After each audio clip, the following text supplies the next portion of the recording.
শোভাযাত্রা হবে, পথে নামবে হিন্দুরা। রিপাবলিক এক্সক্লুসিভ প্রতিক্রিয়া দিলীপ ঘোষের। হিন্দু ঐক্যের বার্তা বিজেপি নেতার মুখে। পুলিশ প্রশাসনের উপর আস্থা নেই, তৃণমূলের মদতে রাজ্যে বাংলাদেশি রোহিঙ্গাদের প্রবেশ হচ্ছে অভিযোগ করেছেন দিলীপ ঘোষ। কি বললেন রিপাবলিকের মুখোমুখি হয়ে দিলীপ ঘোষ, দেখুন।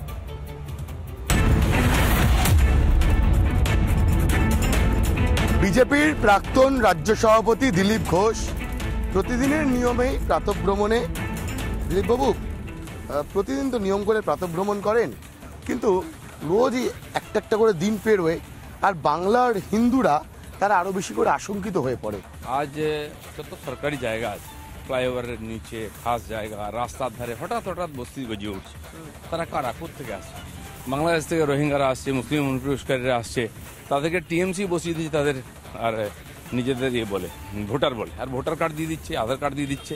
এই যে এত ভোটার কার্ড, এই যে এত রেশন কার্ড ভুয়ো বেরোচ্ছে, আর কারা? এইসব লোক এরা নাগরিক হয়ে যাচ্ছে, তারপর ভোটার হয়ে যাচ্ছে। এই করে এই দেশের মধ্যে বিদেশিদের ঢুকিয়ে দেশের অস্তিত্ব বিপন্ন হচ্ছে। আর আঘাতটা পড়েছে হিন্দু সমাজের উপরে। খুন, রাহাজানি, রেপ, মার্ডার এরাই করছে। আর এর বিরুদ্ধে কোনো রিপোর্ট নেবে না থানায়, কোনো রেকর্ড নেবে না, কোনো এফআইআর নেবে না, কারণ এরা টিএমসির ভোটার। সামনে রামনবমী আসছে, রামনবমী পালন করবেন নিশ্চয়ই। রামনবমী প্রত্যেক বছর বেশি উদ্যমে হচ্ছে, এবার আরো বেশি উদ্যমে হবে, কারণ মহাকুম্ভ দেখে এসছেন যারা, তারা দেখেছেন যে লোকজনের উৎসাহ কি মনের মধ্যে ফুটছে সবার। আর পশ্চিমবাংলার হিন্দু এটা ভাবতে আরম্ভ করেছে যে টিএমসি সরকার 10 বছর থাকে, তাহলে বাপ ঠাকুরদা যেমন পোঁটলা নিয়ে এসছে ওপার বাংলা থেকে, এপার বাংলা থেকেও বাংলা ছেড়ে চলে যেতে হবে, এই পরিস্থিতি তৈরি হয়েছে। এই বাংলাতে সরস্বতী পুজো করতে গেলেও আদালতের অনুমতি লাগে, রামনবমী করতে পারবেন নির্বিঘ্নে? শুনুন, এই মমতা ব্যানার্জি 10 বছর যদি থেকে যান ক্ষমতায়, তাহলে এখানে জিজিয়া কর দিয়ে হিন্দুদের বেঁচে থাকতে হবে। বিয়ে থা অন্নপ্রাশন করতে গেলেও আপনাকে ট্যাক্স দিতে হবে হিন্দুদেরকে। আর মুসলমানরা এখানকার সমস্ত জমি দখল করে নেবে অবৈধভাবে, কোনো আইন কানুন চলবে না। বিএলআর অফিসে যান, কেউ শোনার লোক নেই। এই অকম্মান নেতা সরকারের এতে ভরসায় থাকলে আমাদের ভিটেমাটি উঠে যাবে। মা বোনদের সম্মান নেই, সম্পত্তির সুরক্ষা নেই। এটা এই পরিস্থিতি তৈরি করেছে এরা।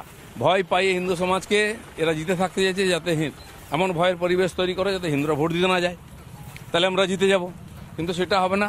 বিজেপির রাস্তায় নেমেছে, এই জন্য লড়াই বিধানসভার ভিতরে চলছে, বাইরে চলছে। বছর 10 বছর ধরে আমি এর নেতৃত্ব দিচ্ছি, আগামী দিনে দেবো। এবং হিন্দুরা বিশ্বাস করে যে বিজেপি ক্ষমতায় এলে এখানে থাকতে পারবো, বিজেপি পরিবর্তন আনতে পারে আর এদেরকে ঠান্ডা করতে পারে। নয় যোগী মহারাজ থেকে আরম্ভ করে মধ্যপ্রদেশ, বিহার, হরিয়ানা বা আসামে দেখছেন এই বুলডোজার চলছে। পশ্চিমবঙ্গে সেদিন আসবে, যদি অন্যায় কাজ বন্ধ না হয়, এখানে বুলডোজার রাজ হবেই। রামনবমীর শোভাযাত্রায় বেরিয়ে যদি কেউ আক্রান্ত হন, আপনারা পাশে দাঁড়াবেন তো? আমরাই তো পাশে আছি। রামনবমী শোভাযাত্রাটা এলো থেকে দিলীপ ঘোষ শুরু করেছে। মমতা বন্দ্যোপাধ্যায় তো বলেন আপনারা বাইরে থেকে আমদানি করেছেন। হিন্দুদের সংস্কৃতি করেছে, কে কাকে আমদানি করছে বুঝতে হবে। বাংলাদেশিদের কে আমদানি করেছে? ভুয়ো রেশন কার্ড, আধার কার্ড কে দিচ্ছে এখানে? সেই জন্য রামনবমীর যে শোভাযাত্রা গ্রামেগঞ্জে বাড়ছে কেন, এটাই হচ্ছে তার প্রতিকার, এর প্রতিবাদ এটাই।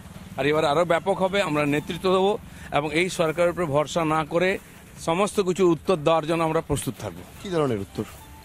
যেখানে যেরকম দাওয়াই লাগবে সব দাওয়াই ব্যবস্থা থাকবে। গতবারে আগের বারে আমরা সরকারের উপরে বিশ্বাস করেছিলাম, প্রশাসনের উপরে বিশ্বাস, পুলিশের উপরে বিশ্বাস করেছিলাম, তারা নিকম্মা নপুংসক প্রমাণিত হয়েছে। হিন্দু সমাজ তার নিজের সুরক্ষার দায়িত্ব নিজের হাতে তুলে নেবে, তার জন্য যা যা দরকার সব করবো আমরা।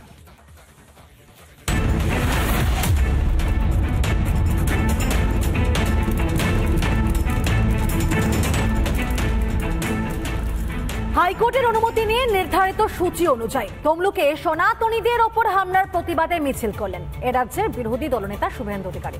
আর মিছিল থেকে ফের একবার হিন্দু ঐক্য এবং সনাতনী সংহতির বার্তা দিলেন শুভেন্দু। ব্যানার, প্লাকার্ড, একই সঙ্গে নেতা কর্মীদের স্লোগানেও প্রতিষ্ঠিত হলো হিন্দু ঐক্যের বার্তা। দেখুন।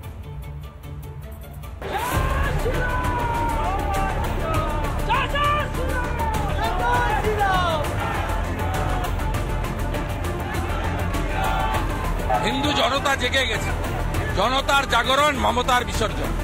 পুলিশ অনুমতি না দিলেও হাইকোর্ট থেকে মিছিলের সবুজ সংকেত পেয়েছিল বিজেপি। বৃহস্পতিবার দোলের দিন হামলার প্রতিবাদে নির্ধারিত রুট ও সূচি মেনেই মিছিলে হাঁটলেন বিরোধী দলনেতা শুভেন্দু অধিকারী। একই সঙ্গে মিছিলে হাঁটলেন হাজার হাজার বিজেপি কর্মী, সমর্থক ও নেতা নেত্রীরাও। শুভেন্দু অধিকারীর হামলার পর আজকে তারা তমলুক থেকে হেঁটে চলেছে, হিন্দু ঐক্য সংঘবদ্ধ হওয়ার ডাক দিচ্ছে রাজ্যের বিরোধী দলনেতা শুভেন্দু অধিকারী। তমলুকে আজকে বিশাল মিছিল আদালতের নির্দেশেই বেলা 1টা নাগাদ তমলুকের রাজবাড়ি মোড় থেকে শুরু হয় বিজেপির এই প্রতিবাদ মিছিল। মিছিলের একদম সামনের সারিতে ছিলেন বিরোধী দলনেতা শুভেন্দু অধিকারী। শুভেন্দুর ভাষণের মধ্যে দিয়ে শেষ হয় মিছিল। বাংলার সনাতনী সমাজ তখনই মুক্তি পাবেন যখন মমতা ব্যানার্জি প্রাক্তন হবে। এই যে শপথ নিন, আমরা দেব 16, রাজ্যে হব 180 অন্তত, এবং মমতাকে প্রাক্তন করব।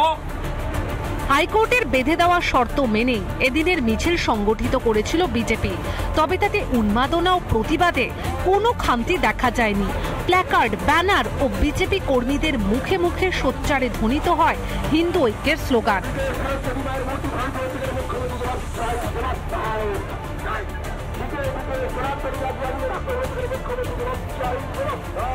আজকে হিন্দুদের একত্রিত হওয়ার সময় এসে গেছে।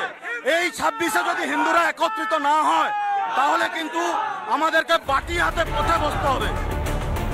মিছিল থেকে আবারও হিন্দুদের উৎসবে বাধা ও হিন্দুদের ঐক্যবদ্ধ করার ডাক বিরোধী দলনেতা শুভেন্দু অধিকারীর।